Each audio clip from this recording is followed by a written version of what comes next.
नमस्कार दर्शक बंधु आज क्षुद्र भिडियो आपण मानक स्वागत। दर्शक बंधु कौन आपण मानक घरे धन जनित समस्या लगी रोचे कि आपण माने अनेक गुड़िए समस्यार सामना करुचंती किंबा चाकरी क्षेत्र में आपण को शुभाशुभ फल मिल पारु नाही किंबा आपण मानक घरे वास्तु जनित किसी समस्या देखा देउछि कि दर्शक बंधु आज भिडियोटी से मानक पई जेउ मानक घरे वास्तु जनित समस्या देखा देउछि किंबा से मानक घरे मन मतांतर कली झगड़ा सदा सर्वदा लगी रहुछि किंतु से माने तांको भाग्य को ही दोष देइथांती जे आमर तो भाग्य ही खराब। किंतु दर्शक बंधु यही भिडियोटी आपण माने संपूर्ण शेष पर्यंत देखंतो। भिडियो माध्यम मु आपण मानको एहार समाधान मध्य जणाइबी। दर्शक बंधु वास्तु नियम एमिति एक नियम अटे जहाँकि प्रत्येक लोक मानक जीवन में बहुत अधिक प्रभाव पकाई थाए। दर्शक बंधु आपण माने यही वीडियो माध्यम एमिति गोटे वास्तु गछ विषय रे जानिबा पई पाइबे जहाँकि आपणक घरर आखपाखरे जदि अचानक उठी जाउछि तेबे आपण माने जानि रखंतो आगामी दिन मानकरे आपणक जीवनर समस्त समस्या दूर हेबा सहित आपणक निकटको धन आसीबार मार्ग खोली जिवो। दर्शक बंधु जदि आपण माने भी चाहूचंती आपणक जीवनर समस्त दुख कष्ट जंत्रणार मुक्ति पाइबा पई तेबे एही विशेष गछटी को आपण माने किभली भावरे आपणक घरे स्थापना करिवे केउ दिन आपणक घरे आनी लगाई पारिबे समस्त विषय रे आज भिडियोटी रे आपण माने जानिबा पई पाइबे। आज्ञा हाँ दर्शक बंधु वैज्ञानिक मत अनुसार यही धला अरख गछर अनेक गुड़िए शुभ फायदा मध्य रही अछि एवं यही अरख गछटी महादेवंकर अत्यंत प्रिय होइथाए। ता सहित आपण माने जानि रखिबा उचित जे यही गछर फलटी जेतेबेले सुखी जाइथाए सेही फलर तुला द्वारा जदि आपण माने महादेवंको गोटिए दीप अर्पण करुचंती तेबे 1000 दीप दान करने सहित समान होइथाए। दर्शक बंधु आपण माने यही पर्यंत भिडियोटी देखि सारिबा परे एहाको स्किप करंतु नाही काहेकि ना भिडियोर आगरे मु आपण मानको धला अरख गछर एमिति किछि चमत्कारी शक्ति विषय रे कहिबा पई जाउछि जाहाकु आपण माने जानि नेबा द्वारा आपणक घरे आनी निश्चय लगाई देबे काहेकि ना एही धला अरख गछर शक्ति ही किछि एमिति रही अछि जेउ व्यक्ति माने एहार परीक्षा करि नेइछन्ति सेमाने तांका जीवन रे धनवान हेबा सहित तांका परिवार को सुख शांति रे रखि पारिछन्ति एवं आपण माने जानिबा पई पाइबे एही गछ को स्थापना करिबार सठिक दिन एवं सठिक समय विषय रे। तेबे आसंतो आउ डेरी न करी आज भिडियोटी को आरंभ करिबा। मु आपण मानक कहि रखुची आपण माने भिडियोर शेष पर्यंत मो सहित जोड़ी होई रुहंतो। एहा पूर्वर जदि आपण माने ए पर्यंत भिडियोटी को लाइक करि नांती भिडियोटी को लाइक करी कमेंट बॉक्स रे ओम नमः शिवाय हर हर महादेव अवश्य लिखिदेवे एवं चैनल टी नुआ थिले चैनल टी को सब्सक्राइब करिदेवे। तेबे दर्शक बंधु आपण माने मो चैनल ले वास्तु जनित बहुत गुड़िए गछ विषय रे मो पूर्वर आपण मानक आगरे आलोचना करि रखिछि जदि आपण माने से सब वीडियो को देखि नाहंती तेबे चैनल टी को प्रवेश करी आपण माने देखि परिबे काहेकि ना प्रत्येक लोक माने वास्तु जनित समस्यार सामना करुचंती एवं अनेक लोक माने वास्तु को बहुत गुरुत्व देइथांती। जो माने भी यही वीडियोटी को देखुचंती जदि आपण माने भी वास्तु टिप्स को आपणक जीवन रे आपणाई नेबे तेबे आपण माने निजे देखिबे पूर्वर परिस्थिति एवं वर्तमान परिस्थिति रे केते मात्रा रे सुधार आसुची। तेबे आसंतु जानिबा धला अरख गछटी को आपण माने केउ दिन एवं केउ समय रे आपणक घरे आनी स्थापना करिवे आज भिडियो रे यही विषय रे आलोचना करिबा। दर्शक बंधु आपण माने सुनिथिबे धला अरख गछर क्षीर बाहरी थाए एवं अनेक लोक मानकर मत रही जे जो गछर क्षीर बाहरी थाए सेही गछ को आपणक घरर आखपाखरे रखिबे नाही। यह प्रायतः गाँ गहली रे सुनिबा पई मिलु थाई पारे। दर्शक बंधु आउ किछि लोकंकर एमिति भी मत रही थाए एही गछटी आपणक घरर पाखरे रहिबा द्वारा मध्य आपणक घरे अशांति कली झगड़ा मन मतांतर लागी रहुछि। आपण माने भिडियोर आगरे सेही सबु विषय मध्य जानिबा पई पाइबे। प्रथमे आसंतु जानिबा धला अरख गछर धनजनित समस्या को किभली भाबरे नाश करिथाए। जदि आपण माने धनजनित समस्या रे फसी जाइछंती किंबा ऋण कर्ज जनित समस्यार सामना करूछंती तेबे सेथिरो आपण माने किभली भाबरे मुक्ति पाइबे। जदि भी आपण माने धनजनित समस्यार सामना करूछंती किंबा ऋण कर्जरे आपण माने बुड़ी जाइछंती तेबे सेसबरो आपण माने किभली भाबरे मुक्ति पाई परिबे। दर्शक बंधु जेतेबेले धला अरख गछटी 100 वर्षरो ऊर्ध्व होइजिब अर्थात जेते सेही गछटी पुरुणा होई होई चालुथिब तेबे सेही गछर अनेक गुड़िए चमत्कारी शक्ति बास करिथांती जहाँकि सेही गछर चेररे समाहित होई जांती। तेणुकरी जदि आपण माने चाहिबे एही चेर को अभिमंत्रित करी आपणक शरीर रे धारण करि परिबे। काहेकि ना तंत्रशास्त्र रे उल्लेख करा जाइछि जे अरख गछर चेर को आपण माने निजर मनोकामना को पूर्ण करिबा पई व्यवहार करि परिबे।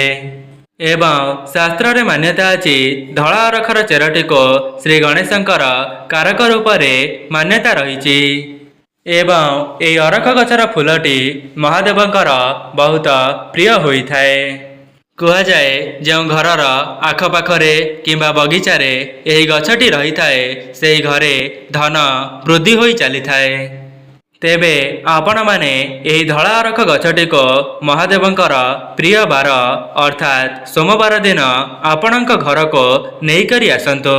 जदि भी एही गछटी को आपण माने आपणक घरे स्थापना करिबा पई चाहुचंती तेबे आपणक मुख्य द्वारर ठीक डाहाण पटे सोमवार दिन स्थापना करंतो। एपरी करिबा द्वारा आपणकर धनजनित समस्या सबुदिन पई दूर होइजिब।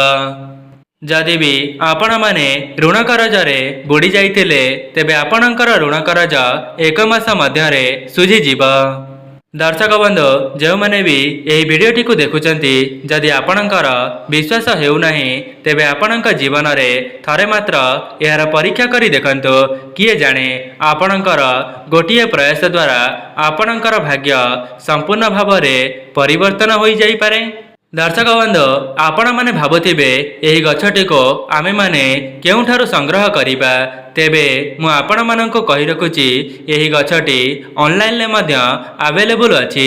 किंतु जदि आपण माने ऑनलाइन लो किनि पारु नाहंती तेबे आपणक घरर आखपाखरे जदि एही गछटी देखिबाकू पाउचंती सेही मंजी को आनी कोनोसी छोटिया कुड़िया रे लगाई देबे एवं सेही गछटी बड़ हेबा परे आपणक मुख्य द्वारर डाहाण पाखरे लगाई परिबे। दर्शक बंधु आउ गोटे कथा जदि आपण माने महादेवंक निकटरे अरख फूल को लगाई पारु नाहंती तेबे अरख गछर पत्र को मध्य महादेवंको अर्पण करि परिबे जहा द्वारा आपणक मनरे जहा भी किछि मनस्कामना रही अछि महादेव समस्त मनस्कामनाटी को पूर्ण करिदेबे। एवं आपण माने देखिथिबे दुई प्रकारर अरख गछ रही थाए गोटिए धला रंगर आउ गोटिए बैगणी रंगर। धला अरखटी अनेक जगार सबुबेले उठी न थाए किंतु प्रायतः जगार नील अरख देखा देई थाए। जदि भी आपणक घरर आखपाखरे धला अरख गछ को देखुचंती तेबे तुरंत आपणक घरे आनी लगाई दियंतो जहा द्वारा आपणक भाग्य उन्नति आसीब। कहीं ना यही गछटी जो मानक घरे आपे आपे उठी थाए सेही घरर उन्नति को केही मध्य रोकी पारिबे नाही। सेथिपाई जो माने भी यही वीडियोटी को देखुचंती जदि आपण माने भी आपणक भाग्य उन्नति चाहूचंती एवं धनजनित समस्यार मुक्ति पाइबा पई चाहूथांती तेबे थरे मात्र एही गछटी को आनी आपणक घरे स्थापना करी देखंतो। तेबे दर्शक बंधु एबे आसंतु जानिबा धला अरख गछर कौन सब फायदा रहिछि।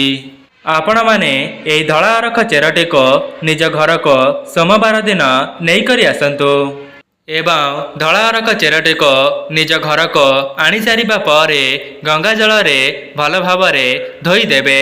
ଏହାପରେ ଓମ୍ ଗମ୍ ଗଣପତାୟ ନମଃ ଏହି ମନ୍ତ୍ରଟିକୁ 108 ଥର ଜପ କରିସାରିବା ପରେ ସେହି ଚେରକୁ ଆପଣଙ୍କ ହାତରେ କିମ୍ବା ଗଳାରେ ଡେଉଁରିଆ ଭାବରେ ପିନ୍ଧି ପାରିବେ। ଯାହାଦ୍ୱାରା କ'ଣ ହେବ ନା ଯେଉଁମାନେ ବିଦ୍ୟାର୍ଥୀ ଅଛନ୍ତି ସେମାନଙ୍କର ବିଦ୍ୟାଜନିତ ସମସ୍ୟା ଖୁବ୍ ଶୀଘ୍ର ଦୂର ହୋଇଯିବ।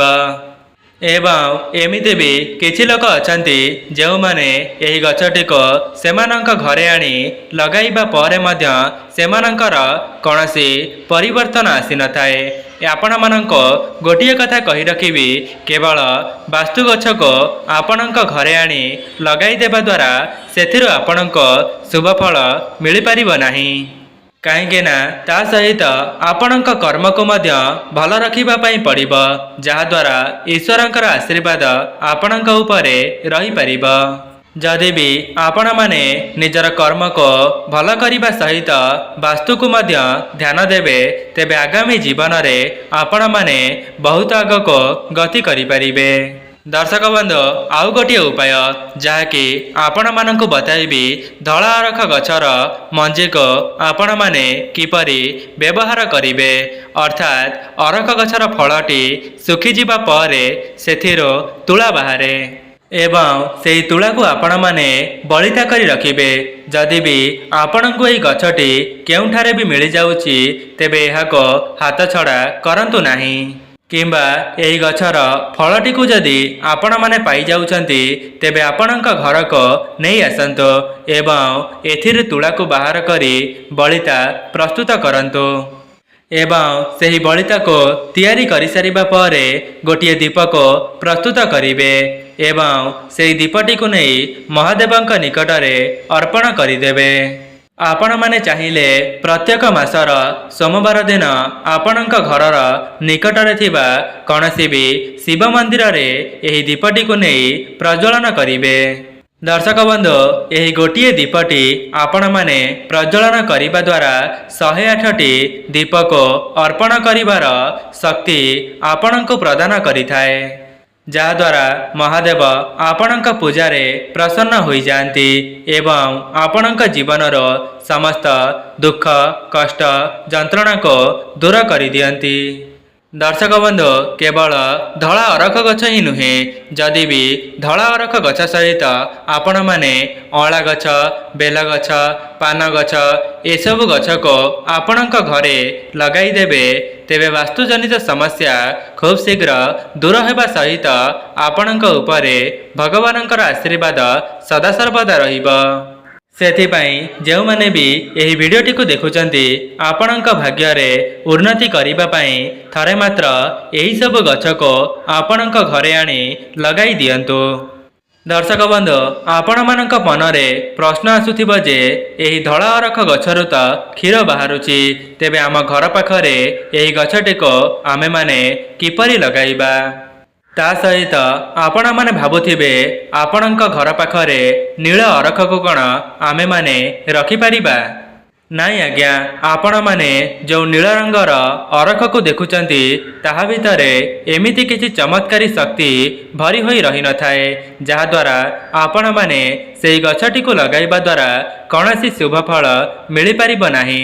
ଆପଣମାନେ ଚେଷ୍ଟା କରନ୍ତୁ ଆପଣଙ୍କ ଘରେ ଧଳା ଅରଖକୁ ଆଣି ଲଗାଇବା ପାଇଁ, କାହିଁକି ନା ଧଳା ଅରଖ ଗଛରେ ଅନେକ ଗୁଡ଼ିଏ ଚମତ୍କାରୀ ଶକ୍ତି ଭରି ହୋଇ ରହିଥାଏ ଏବଂ ଏହାକୁ ଲଗାଇବା ଦ୍ୱାରା ଆପଣଙ୍କ ଘରକୁ ସକାରାତ୍ମକ ଶକ୍ତିର ଆଗମନ ହୋଇଥାଏ। ଦର୍ଶକ ବନ୍ଧୁ, ଯଦି ଆପଣମାନଙ୍କ ମନରେ କୌଣସି ମନସ୍କାମନା ରହିଥିଲା ଯାହାକି ପୂରଣ ହୋଇପାରୁନଥିଲା, ତେବେ ଆପଣମାନେ ଆପଣଙ୍କ ଘରେ ଧଳା ଅରଖ ଗଛଟିକୁ ଲଗାଇବା ପରେ ସେହି ଫୁଲକୁ ମହାଦେବଙ୍କ ନିକଟରେ ସୋମବାର ଦିନ ଅର୍ପଣ କରିବେ। ଏପରି କରିବା ଦ୍ୱାରା ଆପଣଙ୍କ ଜୀବନରେ ଦୁଃଖ କଷ୍ଟକୁ ଦୂର କରିବା ସହିତ ଆପଣଙ୍କର ସମସ୍ତ ମନସ୍କାମନାଟିକୁ ମହାଦେବ ପୂରଣ କରିଦେବେ।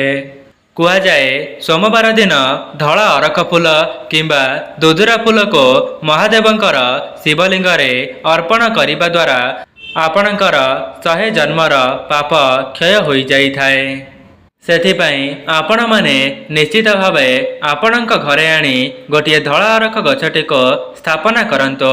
କାହିଁକି ନା ଆପଣଙ୍କ ମୁଖ୍ୟ ଦ୍ୱାରର ଡାହାଣ ପାଖରେ ଯେମିତି ଆପଣମାନେ ଏହି ଗଛଟିକୁ ଲଗାଇବା ଦ୍ୱାରା ଆପଣଙ୍କ ଘରକୁ ସକାରାତ୍ମକ ଶକ୍ତିର ପ୍ରବେଶ ହୋଇପାରିବ।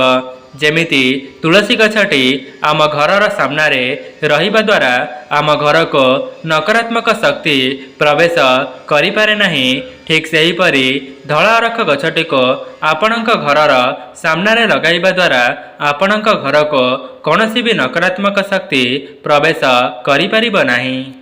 ଦର୍ଶକ ବନ୍ଧୁ, ମୋ କଥାରେ କେତେ ସତ୍ୟତା ଅଛି ଆପଣମାନେ ଏହି ଗଛକୁ ଆପଣଙ୍କ ଘରେ ଆଣି ଲଗାଇବା ଦ୍ୱାରା ଆପଣମାନେ ବୁଝିପାରିବେ କି ମୋର କହିବାର ଅର୍ଥ କ'ଣ ଅଟେ ଏବଂ ଆପଣମାନେ ନିଜେ ଦେଖିବେ ଏହାର ଚମତ୍କାରୀ ଶକ୍ତି ଦ୍ୱାରା ଆପଣଙ୍କ ଭାଗ୍ୟରେ କେତେ ମାତ୍ରାରେ ପରିବର୍ତ୍ତନ ଆସୁଛି।